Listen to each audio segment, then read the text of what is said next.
Assalamualaikum warahmatullahi wabarakatuh. Baiklah, kali ini kita akan membahas pendekatan fenomenologi dalam metode penelitian komunikasi kualitatif. Fenomenologi secara ringkas bisa kita bagi ke dalam 3 ruang lingkup. Yang pertama, fenomenologi sebagai studi filsafat. Kedua, fenomenologi sebagai sikap hidup. Dan ketiga, fenomenologi sebagai metode penelitian. Pada ruang lingkup yang pertama, studi fenomenologi merupakan studi mengenai realitas, di mana realitas itu muncul dan berbicara dengan sendirinya kepada kita. Jadi, menurut filsafat fenomenologi, realitas itu bukan diberi makna oleh kita, tetapi realitas itu sendiri berbicara kepada kita, dan realitas itu pembicaranya bisa ditangkap oleh kita. Dengan demikian, dalam filsafat fenomenologi, kita memahami realitas bukan karena kehendak kita, memaksakan makna kita berdasarkan persepsi kita, tetapi membiarkan realitas itu muncul, mengungkapkan dirinya, menunjukkan maknanya sendiri. Kita ini hanya sekadar menangkap ya apa yang ada dalam realitas itu.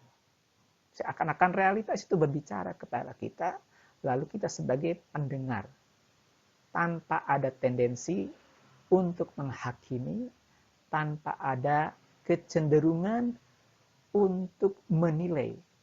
Kita mendengar, kita memahami apa adanya, sebagaimana realitas itu berbicara kepada kita. Itu inti dari filsafat fenomenologi. Ya. Kemudian, ruang lingkup yang kedua mengenai fenomenologi adalah mengenai sikap hidup kita. Sebagai sikap hidup, sebetulnya fenomenologi kelanjutan atau implikasi dari fenomenologi sebagai filsafat. Ketika kita sudah memahami fenomenologi sebagai sebuah filsafat, sebagai studi filsafat, maka seorang fenomenolog cenderung toleran, cenderung memiliki kesabaran terhadap apa saja yang terjadi dalam realitas. Pendapat apapun, sikap apapun yang ditunjukkan di luar diri kita oleh pihak luar kepada kita, kita berusaha memahaminya dalam perspektif pandangan dari mereka, pandangan dari dia. Bukan kita yang memaksakan untuk menolak atau menerima apa yang terjadi di luar diri kita. Jadi, ketika kita memahami fenomenologi, ya, maka akan membentuk sikap kita untuk bisa toleran, untuk bisa bersikap tasamuh, ya, menerima apa adanya, apa yang ditunjukkan atau pendapat apapun yang dimiliki seseorang atau sejumlah orang, ya, karena mereka memang sesuatu yang harus kita pahami, bukan untuk dinilai, bukan untuk di judgment, ya. Nah, terakhir, fenomenologi sebagai metode penelitian. Nah, inilah sebetulnya yang akan kita pelajari kali ini, ya, dalam konteks metode penelitian. Ya.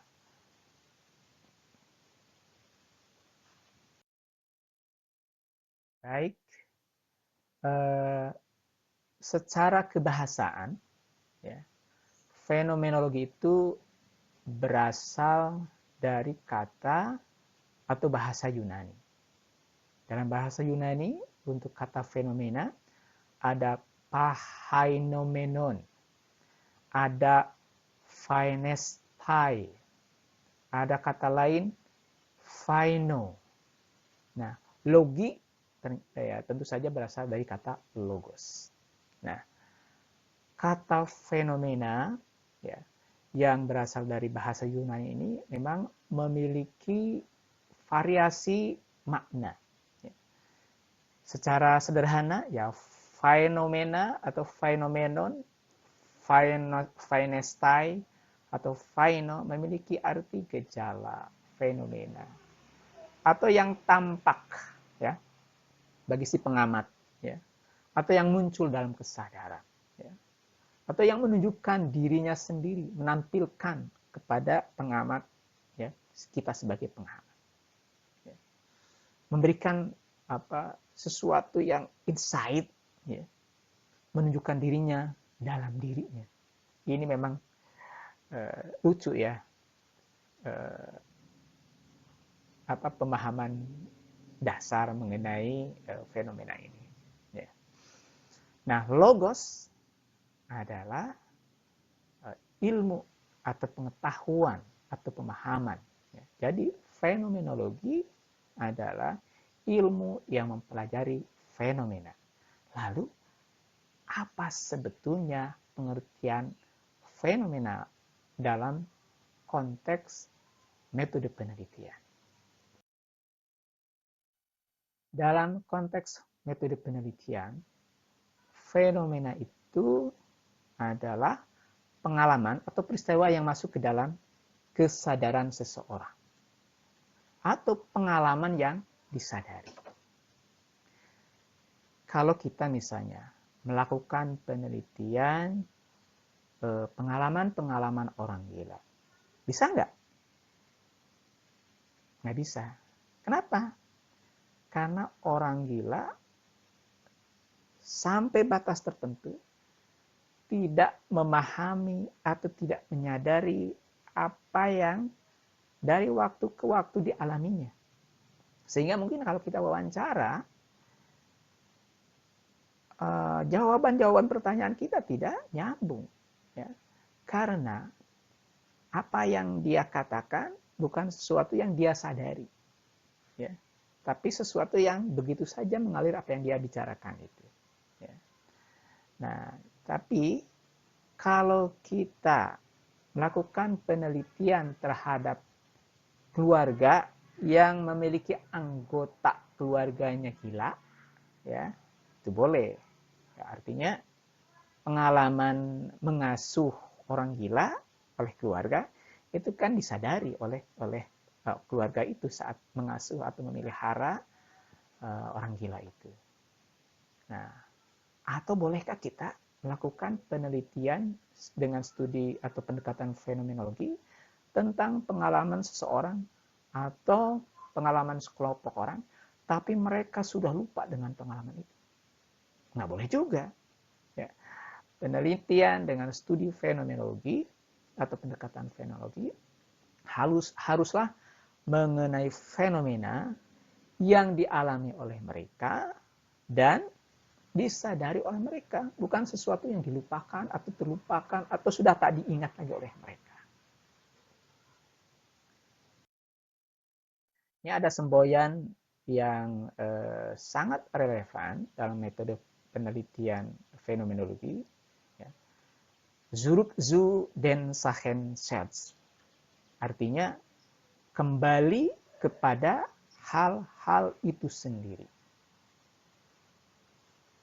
Kalau kita mau melakukan penelitian mengenai fenomena kawin cerai di kalangan para artis misalnya, siapa yang harus kita teliti? Ya kembali kepada orang yang mengalaminya itu. Bukan terhadap mahasiswa misalnya, kita tanya mahasiswa, bagaimana pendapat mahasiswa mengenai pengalaman orang-orang seniman atau selebritis dalam pengalaman kawin cerai itu. Itu salah, itu bukan penelitian fenomenologi, tapi penelitian dengan metode yang lain. Jadi ini harus kita tekankan. Semboyan metode fenomenologi ini kembali kepada hal-hal itu sendiri. Kita meneliti pengalaman yang dialami oleh orang yang bersangkutan. Bukan meneliti suatu pengalaman ya menurut persepsi orang lain tentang pengalaman orang lain, itu salah. Ya. Nah, ini pengertian secara sederhana mengenai studi fenomenologi. Ya. Studi fenomenologi bertujuan untuk menggali kesadaran terdalam para subjek mengenai pengalaman atau fenomena beserta maknanya. Jadi, studi fenomenologi ini ditujukan untuk mendalami, memahami ya pengalaman orang yang disadari ya, dan beserta maknanya. Apa sih makna pengalaman-pengalaman itu buat mereka? Nah, ini sangat penting kita pahami. Fokus penelitian dari pendekatan fenomenologi ya. Ada dua hal yang harus kita pahami. Ada dua hal yang harus kita tekankan ya dalam penelitian fenomenologi. Yang pertama adalah textual description ya, atau deskripsi tekstural ya. Yang kedua adalah structural description atau deskripsi struktural. Nah, yang pertama, deskripsi tekstural adalah apa yang dialami seseorang ya. Apa yang dialami seseorang tentang sebuah fenomena. Nanti kita akan jelaskan lebih detail ya dengan menunjukkan contoh-contohnya. Nah, yang kedua, deskripsi struktural. Bagaimana seseorang itu mengalami dan memaknai pengalamannya. Contoh, misalnya, kita meneliti mengenai pengalaman poligami bagi para ustadz, misalnya. Textual description-nya atau deskripsi teksturalnya adalah apa yang dialami. Itu aspek faktualnya. Ya. Kalau orang jurnalistik menyebutnya ini aspek fakta, facts. Ya. Apa yang bisa diamati. Ya. Apa yang bisa dilihat, apa yang bisa didengar. Ya. Nah, dalam kasus misalnya poligami di kalangan para ustadz. Deskripsi teksturalnya adalah pengalaman mereka menikah 2 kali, atau 3 kali, atau sampai 4 kali. Pengalaman saat mereka ijab kabul mungkin ya. Pengalaman mereka tahapan-tahapan perkenalan sampai pernikahan itu dilangsungkan. Atau pengalaman mereka apa yang terjadi setelah diketahui oleh istri pertama dan seterusnya. Atau apapun pengalaman yang sifatnya faktual, objektif terjadi. Fokus yang kedua dalam penelitian fenomenologi adalah deskripsi struktural, yaitu bagaimana subjek mengalami dan memaknai pengalamannya itu. Kembali ke contoh tadi, kasus poligami di kalangan ustadz. Nah, deskripsi struktural yang harus digali oleh peneliti adalah apa yang dirasakan. Ya. Apa sih yang dirasakan? Apa sih makna poligami itu menurut subjek penelitian, menurut orang yang kita teliti. Nah, itu tidak bisa diamati. Yang bisa kita lakukan adalah menggalinya dengan wawancara. Misalnya, apa yang Bapak rasakan pada saat berkenalan dengan seseorang calon istri kedua? Apa yang dirasakan itu tidak bisa kita lihat. Ya. Apa yang dirasakan itu tidak bisa kita amati, tapi bisa kita tanyakan. Kalau deskripsi tekstural, mungkin bisa kita, kalau langsung dari awal kita menyaksikan mereka, kita bisa melihatnya langsung. Oh, pengalamannya saat ijab kabul misalnya. Oh, ternyata gugup, kelihatan ya. Lalu ketika mengucapkan ijab kabul, gemetaran ya. Nah, itu terdengar ya. Ketika ijab kabul setelah selesai misalnya, suhu badannya itu ternyata dingin. Nah, pada saat salaman kita rasakannya. Nah, bagaimana kalau tidak menyaksikannya? Nah, kita bisa menanyakannya dengan wawancara juga sebetulnya. Hanya bedanya sekali lagi, deskripsi struktural itu ya aspek fenomena yang bersifat faktual, ya, bersifat peristiwanya bisa kita observasi, ya.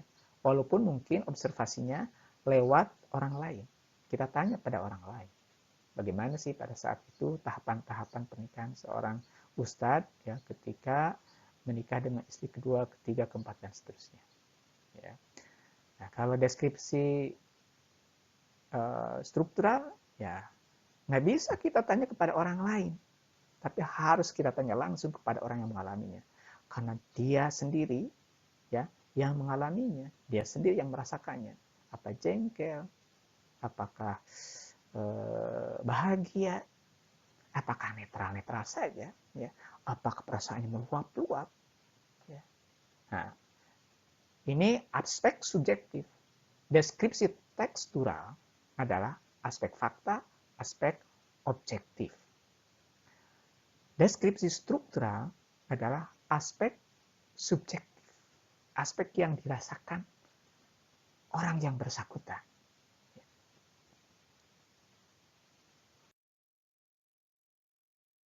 Kemudian, apa saja teknik pengumpulan data dalam penelitian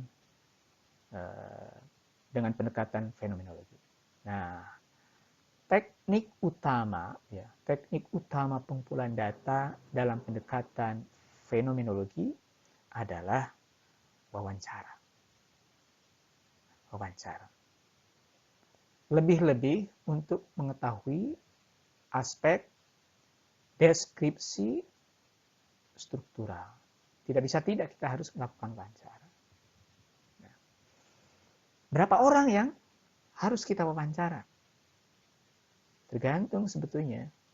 Nah, kalau menurut Creswell, itu rentangan jumlah subjek yang bisa kita teliti dalam penelitian ini adalah antara 1 sampai 10 orang. Bisa 1 orang, bisa 2 orang, bisa 3 orang, bisa sampai 10 orang. Bahkan kalau mau, boleh kita melakukan penelitian lebih dari 10 orang. Ya, tentu ini harus berdasarkan pada pertimbangan-pertimbangan kita. Misalnya ada mahasiswa saya yang melakukan penelitian fenomenologi, hanya 1 orang subjek penelitiannya. Dia melakukan penelitian bagaimana interaksi seorang etnis Tionghoa ya di lingkungan yang di situ etnis orang-orangnya itu non Tionghoa. Ya, dia hanya 1 tuh. Dan menarik hasilnya. Ya. Lalu kelengkapan data ya dari hasil wawancara itu bisa dilengkapi dengan teknik pengumpulan data yang lain. Misalnya observasi partisipan. Kita ikut ya dalam berbagai macam kegiatan yang relevan dengan orang yang kita teliti. Memang tidak semua bisa kita lakukan observasi partisipan. Ya. Kalau misalnya ingin melakukan penelitian tentang pengalaman poligami seorang ustadz, agak susah ya. kita melakukan observasi partisipan, di mana kita ikut dalam kegiatan-kegiatan yang terkait dengan istri-istri mereka. Mereka juga mungkin merasa risih kalau kita ikut-ikutan dalam kegiatan rumah tangga mereka. Tapi kalau kita misalnya melakukan penelitian fenomenologi di pengalaman, misalnya orang atau para pemuda yang masuk dalam sebuah komunitas, ya, katakanlah komunitas motor, ya, bagaimana pengalaman mereka dalam beraktivitas dalam komunitas motor. Bisa kita observasi partisipan, kita ikut kegiatan mereka, ya. Nah, apa yang terjadi, ya, apa yang kita amati, apa yang kita lihat, apa yang kita dengar, itu nanti kita catat. Dan itu semua masuk ke dalam aspek fenomena deskripsi tekstural yang sifatnya faktual, apa yang terjadi. Nah, dari pengalaman-pengalaman itu bisa kita dalami dengan wawancara. Ya. Misalnya, katakanlah misalnya, ketika kita melakukan observasi partisipan, ya, kita melihat misalnya sebelum mereka beraktivitas main motor misalnya, mereka kumpul dulu, ya, lalu meneriakkan yel-yel misalnya, lalu mengacungkan tangan, yes, yes, yes. Nah, itu kan kita tidak tahu apa maknanya. Nah, itu bisa disusul dengan wawancara. Apa sih makna atau arti atau maksud dari yel-yel itu? Kita dalami dengan wawancara. Mungkin makna dari yel-yel untuk setiap orang itu berbeda. Menurut anggota yang pertama mungkin mengatakan, ya senang-senang aja. Kata yang kedua mungkin, itu untuk penyemangat, ya, sebagai identitas dari anggota geng motor, dan seterusnya, dan seterusnya. Nah, bisa juga dengan penelusuran dokumen, ya. Katakanlah misalnya tadi, ya, contoh penelitian mengenai makna poligami bagi para ustadz, ya. Dokumennya apa ya kira-kira yang bisa dilihat, ya? Jangan-jangan nikahnya nikah siri. Nah, kita lihat misalnya dokumennya buku nikah, atau mungkin catatan yang semi resmi, ya, dari petugas KUA, tapi tidak dalam bentuk buku nikah misalnya. Atau mungkin sekedar tulisan yang bermaterai yang ditandatangani oleh wali, oleh saksi, dan seterusnya. Itu penulisan dokumen. Atau lebih dalam lagi, bisa kita lihat dokumen dari catatan harian mereka, diari mereka. Nah, persoalannya, maukah subjek penelitian memperlihatkan diari kepada kita? Nah, tentu saja tergantung bagaimana kedekatan kita dengan orang-orang yang kita teliti. Kalau orang yang kita telitinya misalnya sudah percaya kepada kita, ya, dan tidak curiga kepada kita, mungkin apapun yang kita minta, mereka akan memperlihatkan, ini surat nikah saya, ini surat perjanjian saya yang di atas ditandatangani di atas meterai, dan seterusnya. Ya. Dan teknik-teknik pengumpulan data yang lain boleh kita lakukan. Contoh misalnya,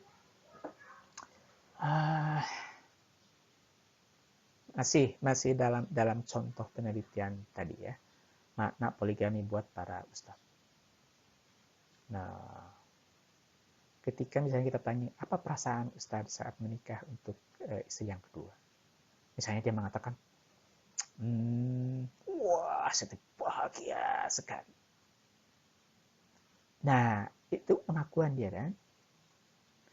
Nah, untuk memvalidasi, ya, data ini, pengakuan ini, boleh kita konfirmasi kepada pihak-pihak yang terkait dengan dia. katakanlah misalnya kalau ada masih ada orang tuanya dari ustadz itu dan menyaksikan saat pernikahan itu, boleh kita tanya, ibu, apa yang ibu saksikan ya pada saat anak ibu menikah untuk istri kedua? Mungkin berbeda ya. Biasanya ibu akan lebih jujur ya.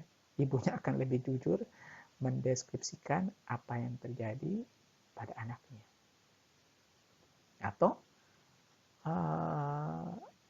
kita tanya pada temannya yang hadir saat itu. Lalu mungkin juga kita tanya apa yang terjadi setelah itu. Nah, boleh jadi ya si ustadz yang nikah itu kemudian curhat pada ibunya atau kepada bapaknya, ternyata poligami itu bikin repot.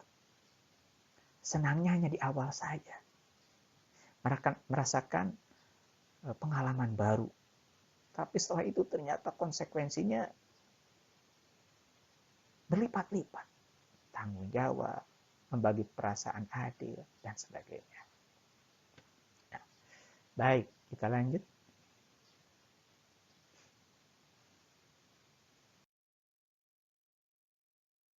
Baik, kita jelaskan tahapan-tahapan penelitian dengan pendekatan fenomenologi.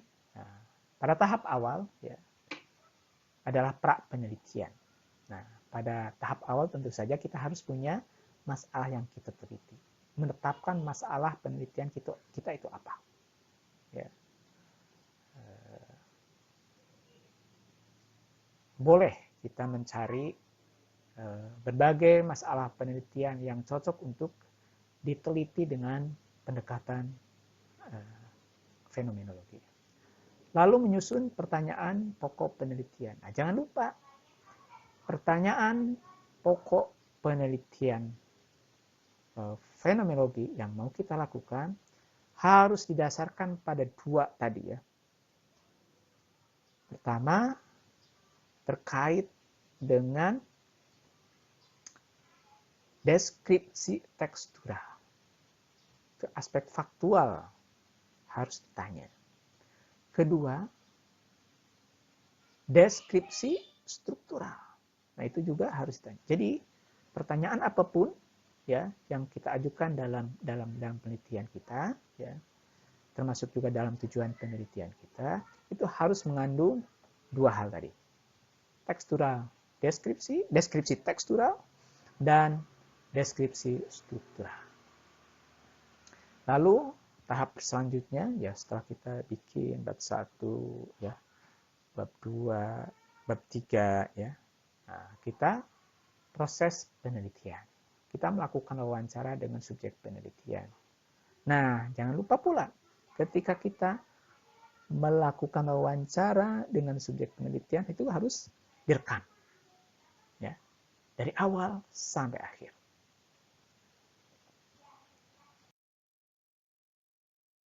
Nah, rekaman itu jangan lupa disimpan di tempat aman. Disimpan dengan cara yang aman. Kalau perlu kita bikin backup-nya. Ya, kalau misalnya rekaman ini rusak, hilang atau terhapus, wassalam itu. Ya, kita menjadi tidak bisa melanjutkan penelitian atau harus mengulang wawancara. Nah, itu hati-hati ya.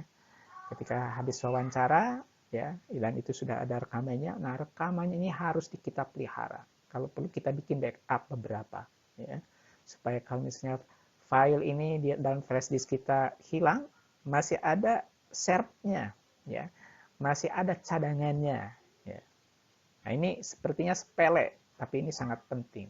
Dan ini pernah saya alami itu ya. Wawancara begitu banyak orang, lalu filenya saya simpan ya.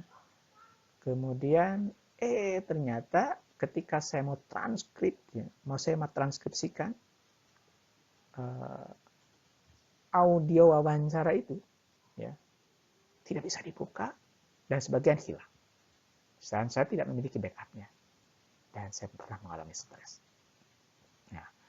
Nah, hasil wawancara itu kita transkripsikan ya dalam bentuk tulisan. Di awal itu transkrip itu harus apa adanya. Kata itu kita tulis. Dan jadi struktur kalimatnya mungkin nampak kacau ya. Karena kita mendasarkan pada kata-kata apa adanya ya dari orang yang kita wawancara. Enggak apa-apa. Kita transkripsikan ya dalam bentuk tulisan seluruh apa yang dikatakan oleh subjek penelitian, termasuk pertanyaan kita. Ya, pertanyaan kita juga kita transkripsikan. Nah, tahap berikutnya dalam analisis data ini adalah bracketing atau epoch. Ya, ini salah satu kekhasan dalam penelitian metode fenomenologi.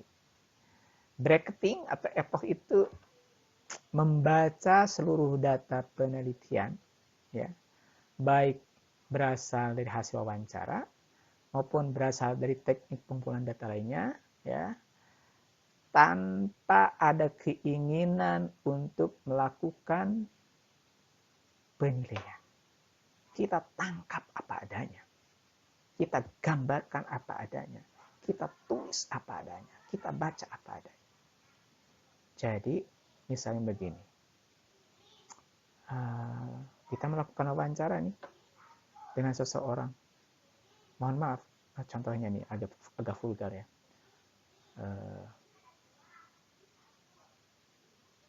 Perilaku seksual di kalangan anak remaja. Lalu kita tanya pengalaman-pengalaman berhubungan seksual yang dialami oleh mereka. Lalu mereka mengatakan, wah, pengalaman saya melakukan hubungan seksual dengan seorang gadis yang sangat cantik. Wah, nikmatnya luar biasa. Lalu kita bilang, wah, itu kan haram. Kita harus menahan diri. Karena yang mau kita teliti kan apa yang mereka alami. Apa yang mereka rasakan. Bukan apa yang dialami dan dirasakan sesuai dengan keinginan kita. Bukan. Biarkan realitas berbicara. Ya. Nah, itu harus sabar. Melakukan epoch. Melakukan breaking. Menahan diri untuk melakukan penilaian. Biarkan saja dulu mereka bicara. Mereka mengungkapkan perasaannya. Mereka mendeskripsikan apa yang dialami.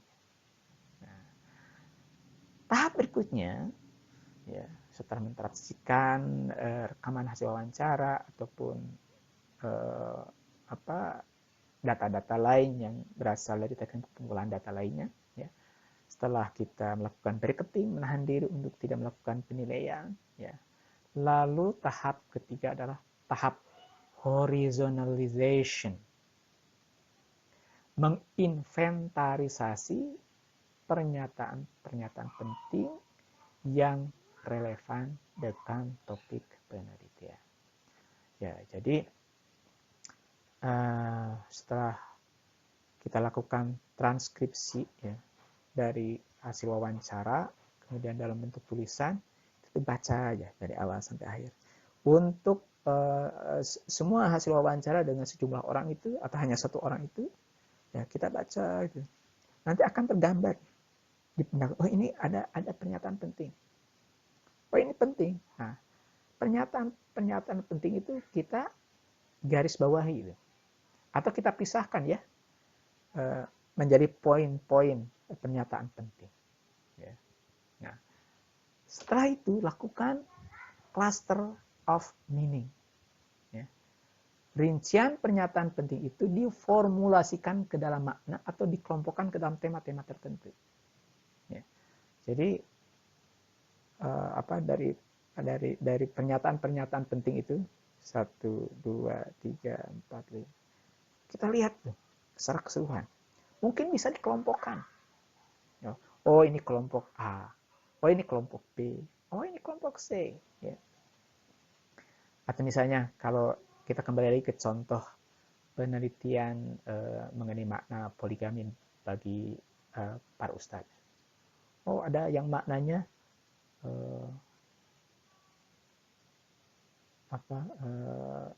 ya poligami itu sebagai ibadah, ya. Poligami sebagai contoh dari Nabi. Poligami itu menyehatkan.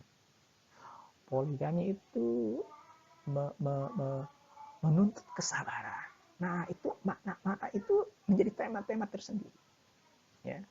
Sekali lagi itu penemaan atau tematisasi, ya, atau cluster of meaning itu didasarkan pada pernyataan penting yang kita ambil itu dari hasil wawancara.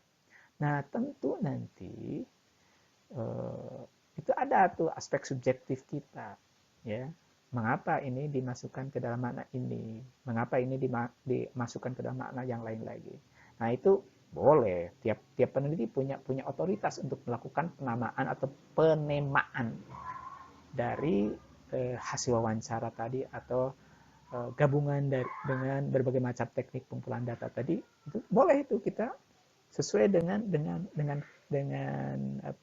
pemahaman kita. Oh, ini temanya ini hasil wawancara kita, hasil observasi kita, hasil penulisan dokumen kita, ya. Lalu juga yang harus kita pahami, kita pilah juga ya, mana deskripsi tekstural, mana deskripsi struktural. Nah, ini untuk memudahkan pemahaman, ya. Lalu terakhir adalah tahap deskripsi esensi.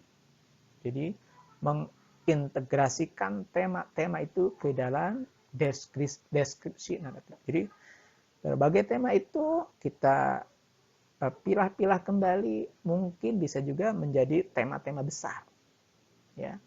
Lalu kita jelaskan secara mendalam, ya. Nah, setiap tema tadi itu harus didukung dengan kutipan langsung dari hasil wawancara. Ya, misalnya tadi ya, misalnya setelah dipilah-pilah ada makna poligami itu sebagai bentuk ibadah kepada Allah.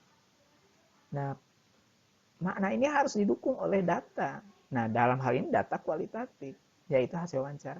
Nah, itu harus disebutkan misalnya, hal ini sesuai dengan apa yang dikatakan oleh siapa. Sebutkan tuh kutipannya.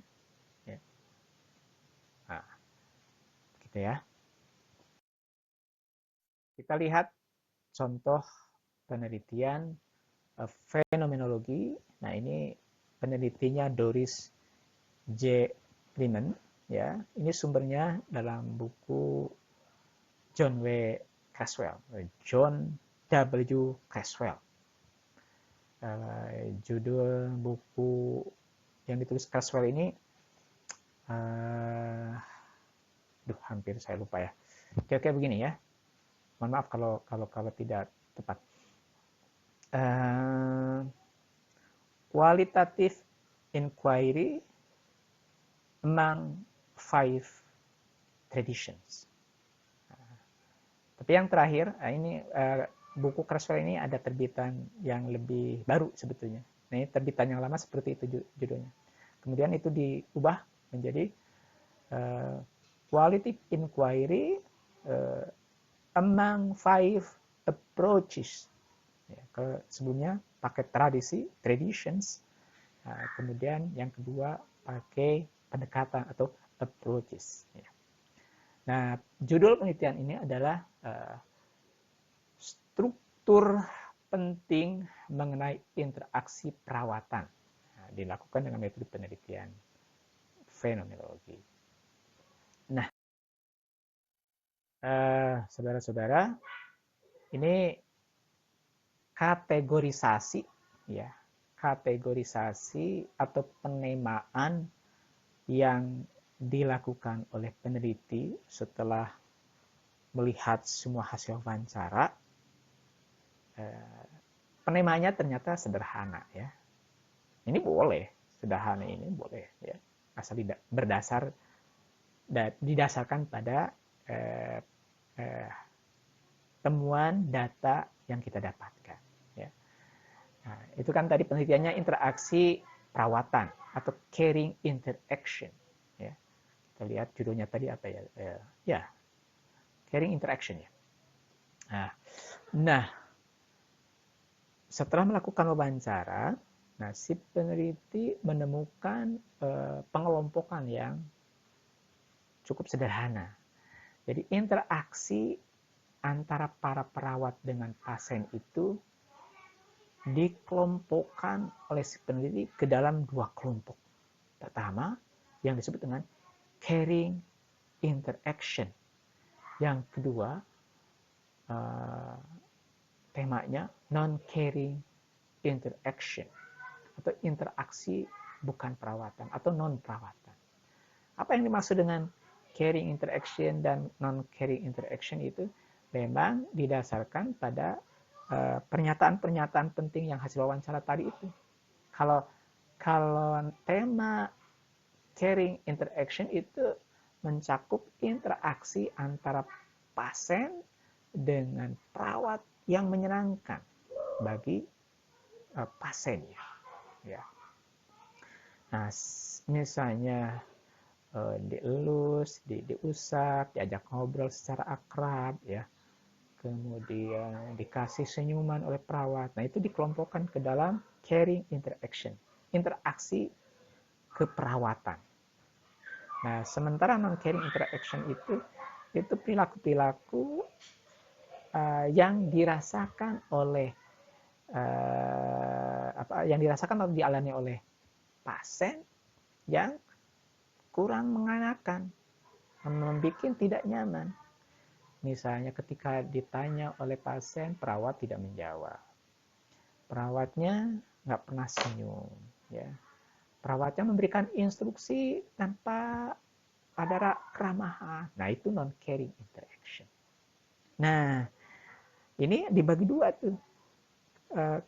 Perawatan atau interaksi antara perawat dengan pasien tadi. Ada caring interaction, ada non-caring interaction. Nah, secara lebih detail lagi, si peneliti membagi caring interaction itu ke dalam dua hal. Pertama, yang dialami oleh pasien perempuan, dan yang kedua yang dialami pasien laki-laki. Nah, begitu juga pada tema non-caring interaction. Ya, dibagi dua pula. Ada non-caring interaction yang dialami oleh pasien laki-laki dan non-caring interaction yang dialami oleh pasien laki-laki ya, perempuan dan laki-laki.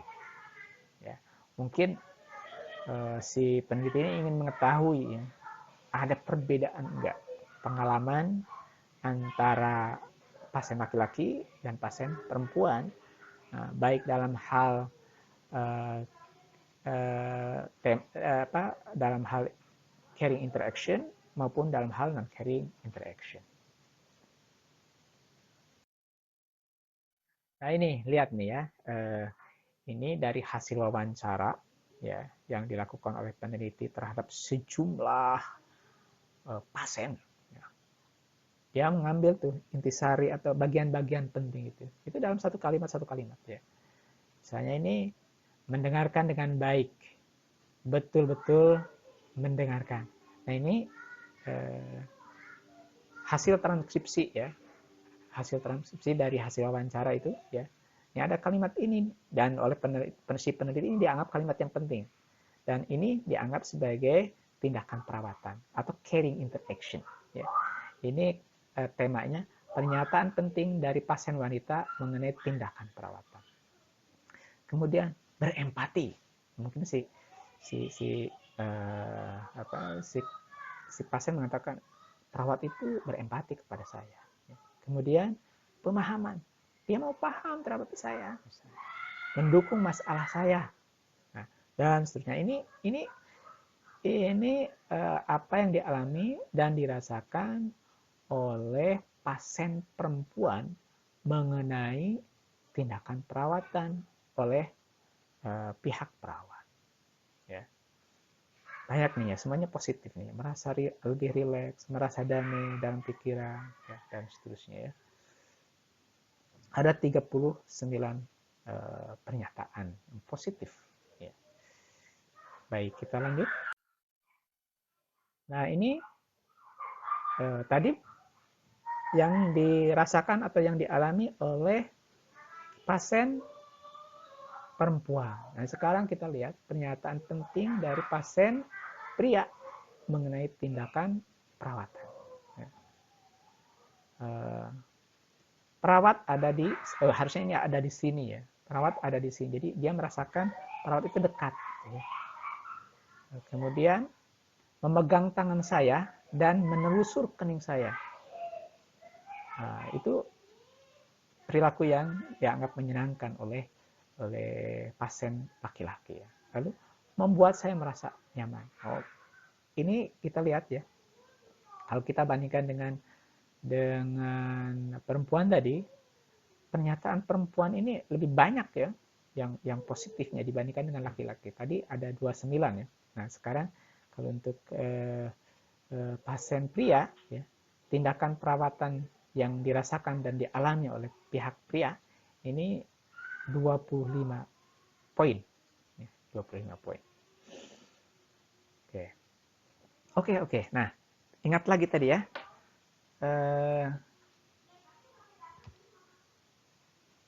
Pernyataan-pernyataan penting itu pasti terdiri dari deskripsi tekstural dan deskripsi struktural. Kita lihat ya. Perawat ada di sini. Nah, ini termasuk deskripsi tekstural atau deskripsi struktural.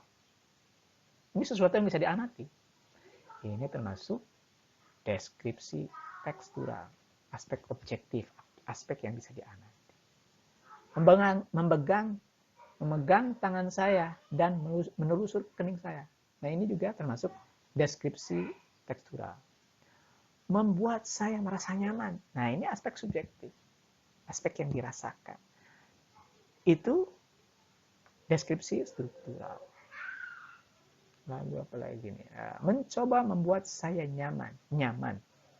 Itu juga subjektif.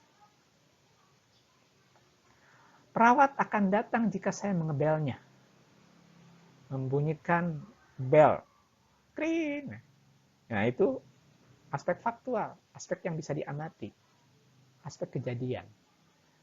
Itu deskripsi tekstural. Oke, kita lanjut. Nah, tadi pernyataan penting dari pasien laki-laki dan pasien perempuan terkait dengan tindakan perawatan yang membuat para pasien itu merasa nyaman, positif. Nah, ini pernyataan-pernyataan penting dari pasien perempuan mengenai tindakan bukan perawatan. Ini isinya yang negatif-negatif, ya, yang negatif-negatif, yang tidak bikin nyaman buat pasien. Ini misalnya ini, saya merasa seolah-olah tangan saya terbanting. Mungkin diperiksa ya oleh perawat itu tangannya diambil, lalu disimpan misalnya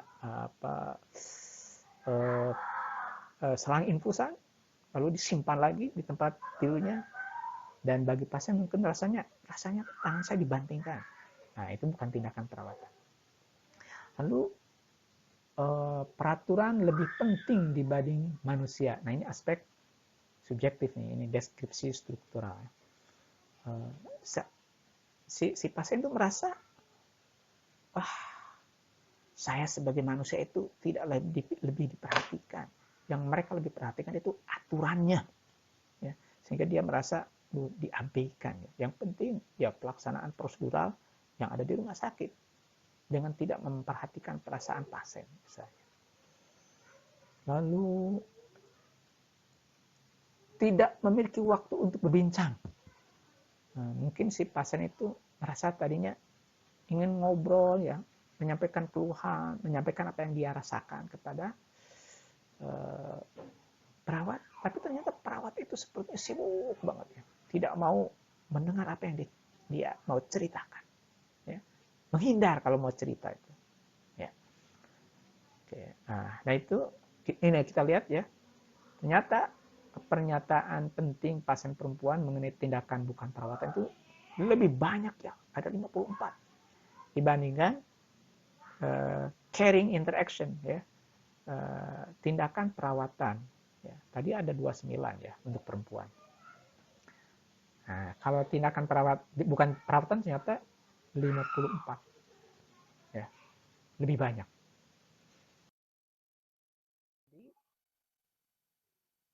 Oke.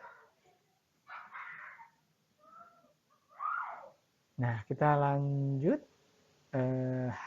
Harusnya tadi ada satu lagi ya, ada satu lagi yang tidak terekam di sini. Harusnya ada pernyataan penting menurut pasien laki-laki yang masuk ke dalam kategori bukan perawatan. Nah, ternyata ada yang terlewat ya, nggak apa-apa. Kemudian pada tabel 5 ini, makna yang terbentuk dari pernyataan-pernyataan penting mengenai tindakan perawatan. Nah, ini bagi lagi ya, di kalangan pasien wanita dan pria. Pernyataan-pernyataan penting dari yang tadi itu di apa namanya di persingkat ya, dipersingkat, diringkas. Apa sih tindakan perawatan bagi wanita dan bagi pria? Nah, ternyata apa yang dialami dan dirasakan oleh Wian itu cenderung lebih banyak ya dibandingkan dengan laki-laki. Ya. Kemudian berikutnya, makna yang terbentuk dari pernyataan penting mengenai tindakan yang bukan perawatan. Ya. Ini juga diringkas dari tindakan bukan perawatan yang dialami oleh laki-laki dan juga yang dialami oleh perempuan. Ya. Misalnya untuk perempuan, tindakan perawatan yang selalu dalam tergesa-gesa tanpa menyediakan waktu untuk sungguh-sungguh berbicara atau mendengarkan merupakan indikasi bagi pasien mengenai kurangnya perhatian perawatan pada pasien sebagai seorang individu. Nah, kita lihat dari makna yang terbentuk dari pernyataan-pernyataan penting itu sudah formulasi kalimat sendiri yang kita susun sendiri. Ya, berdasarkan pernyataan-pernyataan penting yang kita peroleh dari hasil wawancara itu. Jadi kalau pernyataan-pernyataan penting itu yang kita ambil asli, ya, ambil asli dari yang hasil wawancara. Ya. Nah, tapi kalau yang ini, ya, makna yang terbentuk dari pernyataan-pernyataan penting mengenai tindakan yang bukan perawatan. Nah, dari inventarisasi pernyataan-pernyataan penting itu kita kelompokkan ya ke dalam kelompok yang lebih cakupannya lebih besar, tapi kita menggunakan kalimat sendiri ya, formulasi kalimat sendiri. Baik, kita lanjut. Nah, ini pengelompokan tema-tema secara umum. Nah, oke, ya di sini tindakan perawatan dan tindakan yang bukan perawatan. Ya. Nah, tindakan perawatan dibagi ke dalam kehadiran perawat, lalu keunikan pasien, dan konsekuensinya. Nah, kenapa ada aspek 3 hal ini ya? Kehadiran perawat, keunikan pasien, konsekuensi. Nah, ini sebetulnya otoritas peneliti. Ya, mungkin dari bacaan, dari keseluruhan data penelitian hasil wawancara dan dari dokumen atau mungkin observasi lainnya, ya mungkin bisa kayaknya ini bisa dibagi ke dalam 3 aspek ya, kehadiran perawat, ya, keunikan pasien, dan konsekuensi. Dan ini ya sudah digabung ya, tidak dipisah lagi antara pasien laki-laki dan pasien perempuan.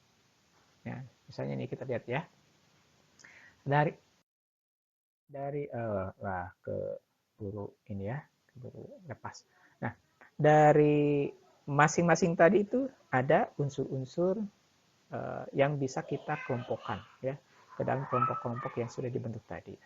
Nah, terakhir adalah deskripsi mendalam mengenai tindakan perawatan. Tindakan perawatan itu dielaborasi, dijelaskan, dideskripsikan dengan kalimat yang lengkap dan dengan kalimat yang detail.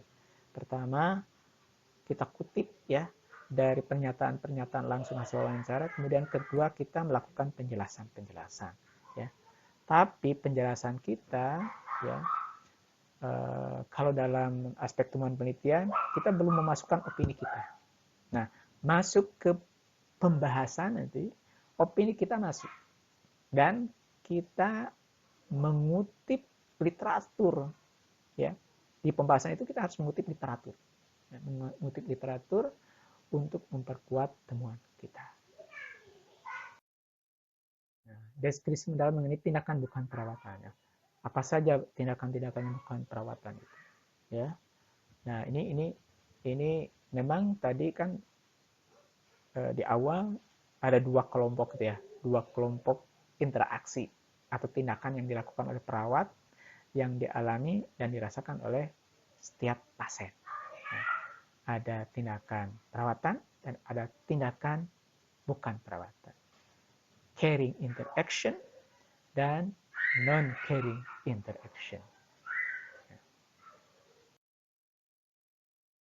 Terima kasih. Mudah-mudahan penjelasan yang saya sampaikan bisa dipahami dan kalau tidak bisa dipahami atau bagian-bagian tertentu yang tidak dipahami, Anda boleh bertanya kepada saya dalam kesempatan lain. Terima kasih. Assalamualaikum warahmatullahi wabarakatuh.